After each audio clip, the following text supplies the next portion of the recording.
Doncs, companys, s'han intervingut un total de 10 tones d'aliments en mal estat.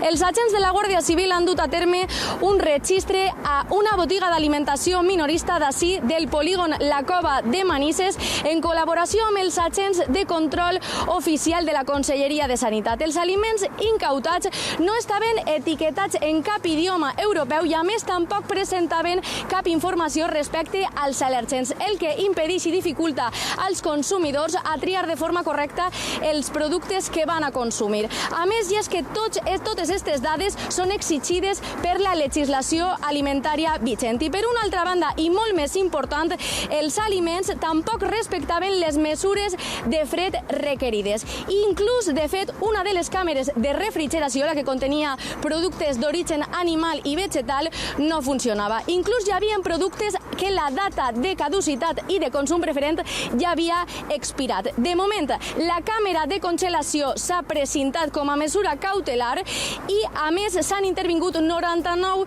tipus de productes diferents, entre ells carn fresca i congelada, peix congelat, marisc també congelat, llepolies, hortalisses i ou processat. En definitiva, es tracta d'un dispositiu que té com a objectiu protegir la salut de les persones davant de possibles perills alimentaris.